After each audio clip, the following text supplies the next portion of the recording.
और आपको मैं बिला खौफ ये कह रहा हूं, अगर प्रेस के लोग भी हों, अडानी का सारा रुपया प्रधानमंत्री का रुपया है।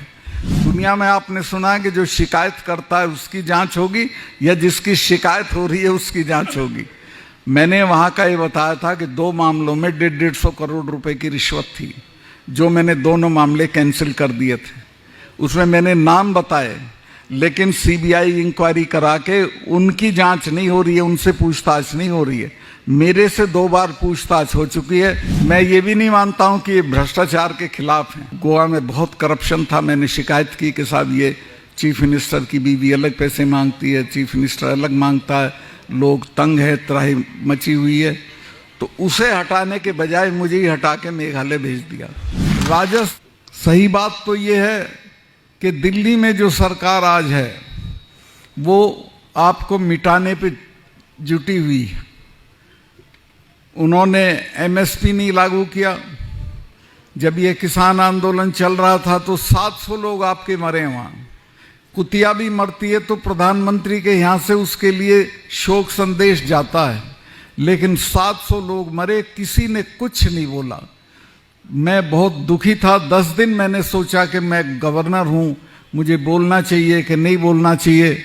मैं अपना इस्तीफा जेब में रख के प्रधानमंत्री से मिलने चला गया और मैंने जाके कहा कि साहब ये 4 महीने हो गए थे, तब 4 महीने से पड़े हैं, आज तक इनसे कोई बातचीत नहीं हुई, कुछ बातचीत करके इसको निपटा दीजिए।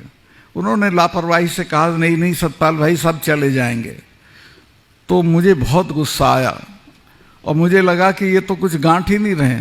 तो मैंने कहा साहब ऐसा है, आप इनको जानते नहीं, ये जो सिख भाई हैं इनके तो गुरु महाराज ने अपने 4 साहबजादे शहीद करा दिए थे, समझौता नहीं किया था।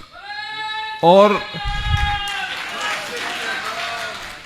जब ब्लू स्टार ऑपरेशन हुआ उसके बाद मिसेस गांधी ने 1 महीने तक अपने फार्म हाउस पे महामृत्युंजय का पाठ कराया था। अरुण नेहरू मेरे दोस्त थे, भतीजे थे उनके। उन्हें कहा बुआ आप तो ये सब नहीं मानती थी, कि नहीं तुम्हें पता नहीं है, स्वर्ण मंदिर को जिसने भी छुआ है वो आज जिंदा नहीं है, ये मुझे मारेंगे और इसलिए मैं ये करा रही हूं। तो मैंने प्रधानमंत्री जी से कहा कि जिससे लड़ो, और हमारे वाले ये तो कब्र उखाड़ के दाह संस्कार कर देते हैं। छठे महीने लाल किले पे चढ़े रहते हैं और अब के तो दोनों इकट्ठा हो गए। तो जिससे लड़ो उसके बारे में ये जान लो कि वो कौन है। तो मेरी राय ये है कि आप बातचीत करके इसको हल कर दो। उस वक्त तो उनकी समझ में नहीं आया, लेकिन 2 महीने बाद माफी मांग के वो कानून वापस किए। लेकिन अब भी ताली बजाने लायक बात अभी नहीं हुई है। अभी भी जो एमएसपी है वो हमको नहीं दी जा रही, जबकि वादा किया था प्रधानमंत्री ने। प्रधानमंत्री कोई देश का वादा करे उसका एक मतलब होता है कि हम एमएसपी को कानूनी दर्जा देंगे, लेकिन आज तक नहीं दिया और देंगे भी नहीं। उसकी वजह है कि वो जो अडानी है, और आपको मैं बिला खौफ ये कह रहा हूं, अगर प्रेस के लोग भी हों, अडानी का सारा रुपया प्रधानमंत्री का रुपया है। अडानी को चूंकि नुकसान होगा, अडानी ने गोदाम बना लिए हैं हरियाणा में, सस्ता अनाज खरीद के उनमें भर लिया है, जब महंगा हो जाएगा तो बेचेगा। अगर एमएसपी को कानूनी दर्जा मिल गया तो अडानी को नुकसान होगा, इसलिए मुझे लगता नहीं कि आसानी से देंगे। एक लड़ाई किसानों को और लड़नी पड़ेगी और जोर से लड़नी पड़ेगी। ये जो तस्वीरें यहां लगी हुई हैं, मैं इनमें देख रहा था, एक आप तरमीम करो, अगली बार से महाराजा रणजीत सिंह का भी फोटो उसमें लगाओ। देश में इतना ताकतवर राजा हुआ नहीं है कोई कि अंग्रेज भी डरता था उससे। एक बार महाराजा पटियाला की वाइफ का उनसे झगड़ा हो गया। वो उनकी रिश्तेदार थी रणजीत सिंह जी की। उसने चिट्ठी लिख दी कि आके हमारा फैसला करा दो। महाराजा रणजीत सिंह पूरी फौज लेके आ गए और पटियाला में डेरा डाल दिया। पटियाला के राजा ने डलहौजी से कहा कि साहब ये तो संधि थी एक अंग्रेजों के और उनके बीच में, महाराज के बीच में, कि सतलुज के उस तरफ ये नहीं जाएंगे, काबुल तक उन्हीं का राज रहेगा, और सतलुज के इस तरफ महाराज नहीं आएंगे। तो कहा कि साहब ये तो आक्रमण है। तो डलहौजी ने कहा भाई मुझे लंदन में पूछना पड़ेगा, मैं क्या करूं। डलहौजी ने लंदन में पूछा कि इस तरह से महाराजा रणजीत सिंह फौज के साथ पटियाला आ गए हैं। तो लंदन वालों ने कहा कि चुप पड़े रहो, 10-5 दिन में खुद चला जाएगा, कहीं ऐसा ना हो कि इससे पंगा लेके जो राज है वो भी छिन जाए। हमें जानकारी है कि उसकी फौज तुमसे ज्यादा ताकतवर है। उसका एक जनरल था हरि सिंह नलवा, आज जो ये जिसको वजीरिस्तान बोलते हैं पाकिस्तान और अफगानिस्तान के बीच में, इस पे कभी किसी का राज नहीं रहा। जिसके कब्जे में आ जाता था पठान उसको भगा देते थे। 7 साल गवर्नरशिप करी हरि सिंह नलवा ने वहां, और इतनी ठुकाई करी पठानों की कि जो पठानी सूट है तभी चला था। उन हरि सिंह नलवा के सिपाहियों से बचने के लिए ये शलवार पहनने लगे थे। उनके सिपाही दिखते थे तो बुर्का डाल लेते थे। तो महाराजा रणजीत सिंह का चैप्टर हमारे इतिहास का बहुत शानदार चैप्टर है। बहुत ताकतवर आदमी था और उसने अपने जीवन में किसी को मृत्यु दंड नहीं दिया।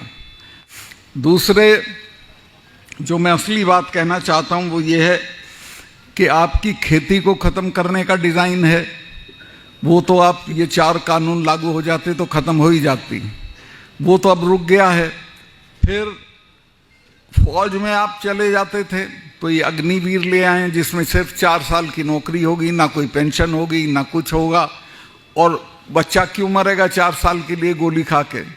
इसके अलावा कर्मचारियों की जो पेंशन योजना थी वो खत्म कर दी है, उसको भी लागू कराना पड़ेगा। हम लोग ताकत में आए तो हम पुरानी पेंशन योजना लागू कर देंगे। ये जो पुलवामा का हमला था, कई लोग कहते हैं भाई गवर्नर साहब ने उस वक्त क्यों नहीं कहा, वो ठीक से पढ़ते नहीं अखबार।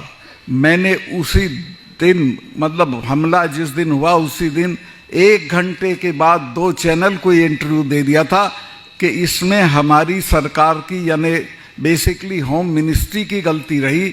इनसे इन्होंने जहाज मांगे थे और इतना लंबा कारवां सड़क से नहीं ले जाया जाता है, चूँकि हमले की आशंका रहती है। तो जहाज 4 महीने तक एप्लीकेशन पड़ी रही होम मिनिस्ट्री में और उनकी बात नहीं मानी गई, तब वो सड़क से चले। और कई चीज़ें रही उसमें। मैं गया था जब वो हमला हुआ जहाँ पे, उसमें 10 किलोमीटर के एरिया में 10 लिंक रोड जुड़ती थी। एक भी लिंक रोड के ऊपर, एक के ऊपर भी कोई मैनिंग नहीं थी, कोई जिप्सी नहीं थी, कोई रोक टोक वाला नहीं था। कोई आके घुस जाए और वो एक लड़का वो लेके मारुति वैन और घुस गया और 40 जवान हमारे शहीद हो गए। मैं जब ये प्रधानमंत्री जी अपनी शूटिंग करा रहे थे एक विदेशी चैनल को, हमारा एक यूपी में बहुत, अब तो वो उसमें चला गया उत्तराखंड में, नेशनल कॉर्बेट पार्क है, उसमें करा रहे थे। तो उससे बाहर निकल के उन्होंने मुझे किसी होटल या ढाबे से फ़ोन किया कि सतपाल भाई क्या हुआ। मैं कहा साहब ऐसे ऐसे हुआ और हमारे 40 लोग मारे गए और मरे वो हमारी गलती से हैं। तो उन्होंने मुझे कहा कि नहीं चुप रहना, इस पर कुछ नहीं बोलना तुमको। मैंने समझा शायद ये जांच करेंगे इसकी, उसकी कोई जांच नहीं हुई। तीसरे दिन उसको चुनाव का मुद्दा बना दिया और उन बच्चों की लाश पे चुनाव ये जीत के आए। मैं आपसे कहूँगा अगर आप में जरा भी उन बच्चों के लिए हमदर्दी है तो इस बार के चुनाव में इस बात की इनको सजा दी जानी चाहिए कि या तो ये जांच कराएं और नहीं तो उनकी लाश के साथ ये भस्म हो जाए, इनको खत्म कर दें हम लोग। धारा 370 ऐसी धारा थी कि उसके रहते हुए कश्मीरी लोग जब हम लोग जाते थे तो हम लोगों को कहते थे हिंदुस्तान से आए हो, मतलब वो अपने को हिंदुस्तान का हिस्सा नहीं मानते थे। तो वो हटनी जरूरी थी।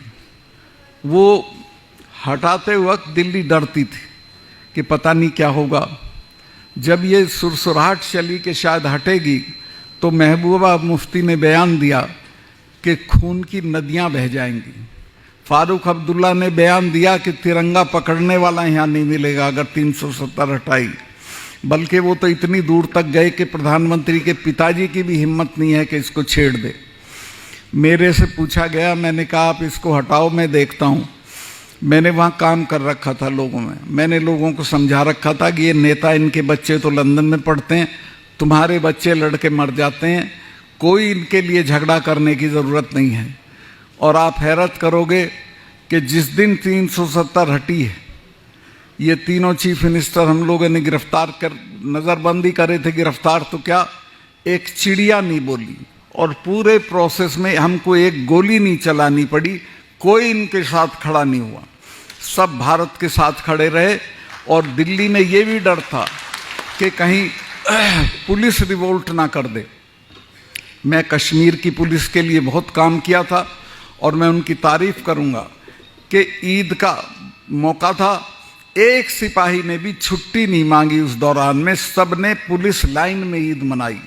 तो कोई बगावत दिल्ली के खिलाफ नहीं हुई और ठीक ठाक होके 370 हट गई।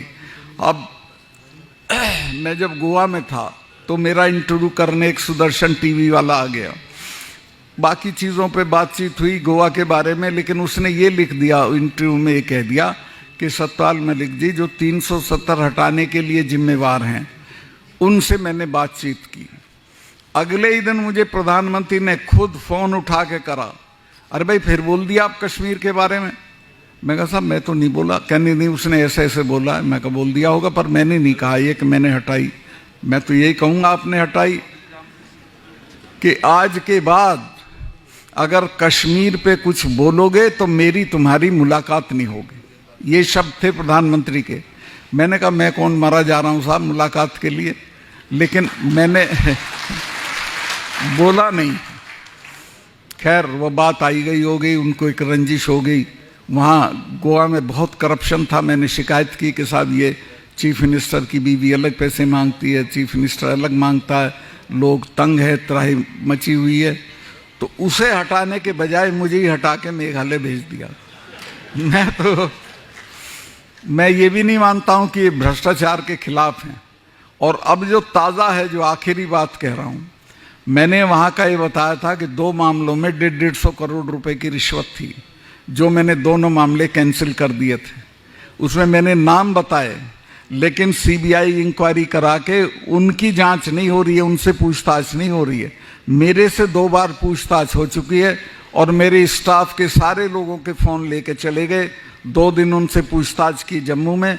मतलब कुल मिला के दुनिया में आपने सुना है कि जो शिकायत करता है उसकी जांच होगी या जिसकी शिकायत हो रही है उसकी जांच होगी। और तलाश में ये थे कि मेरे यहाँ कुछ मिल जाए तो मुझे बंद कर दें, लेकिन मैं ये जो जाट चेतना है इसकी ताकत पे जिंदा हूँ। उनको ये पता है कि जिस दिन इसको हम गलत तरीके से, हाँ मेरे में कोई कमी हो मुझे उठा के बंद कर दें, लेकिन मैंने ज़िंदगी में कोई ऐसा काम नहीं किया कि मुझे आप बंद करें। और अगर इन्होंने छेड़ा तो 4 स्टेट में है हम।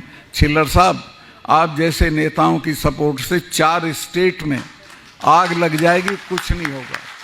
तो मैं आपसे, आप सबका बहुत आभारी हूँ। आपसे हमें ताकत मिलती है लड़ने की, आपसे हिम्मत और हौसला मिलता है। बहुत बहुत शुक्रिया आप लोग आए। और मैं फिर दोहराऊँ, महिला शिक्षा की बात कह रहे हैं, वैसे तो बहुत आपके यहाँ काफ़ी है महिला शिक्षा।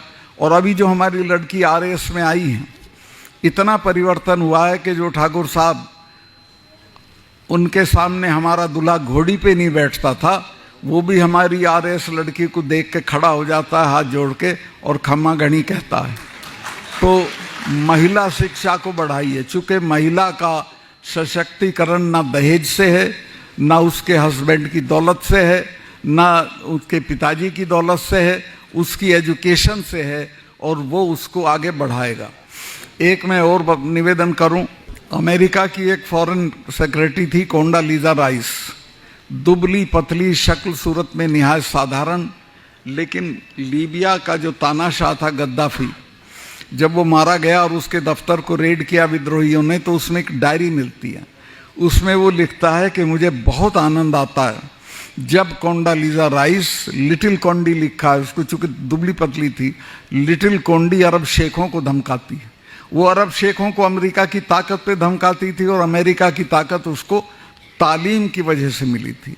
तो तालीम इतनी बड़ी चीज़ है कि जिस बच्चों को ये दिला दोगे तो इनकी तरक्की, ये जो एक मैं गया अभी हाल में वहाँ हनुमानगढ़, चौधरियों ने मुझे कहा साहब 10-10 कमरे, एक आदमी है घर में, मकान 10 कमरे का बनाते हैं और बच्चों को तालीम में खर्चा नहीं करते हैं। तो इन चीज़ों पे मत खर्चा करो, मृत्यु भोज पे मत करो, दहेज पे मत करो, मकान बनाने पे मत करो। मैं तो गवर्नर भी रह लिया, MP MLA भी रह लिया, अब भी दिल्ली में 2 कमरे के फ्लैट में किराए के में रह रहा हूँ। मकान कोई ताकत नहीं होते, बल्कि मेरी ताकत है ये कि मेरे पे कुछ नहीं है। वो होता तो मैं नहीं लड़ पाता नरेंद्र मोदी से, मुझे फिक्स कर देते, ED भेज देते, इनकम टैक्स भेज देते। तो मैं आपसे निवेदन करूँगा कि एक तो इन बच्चों की तालीम कराओ और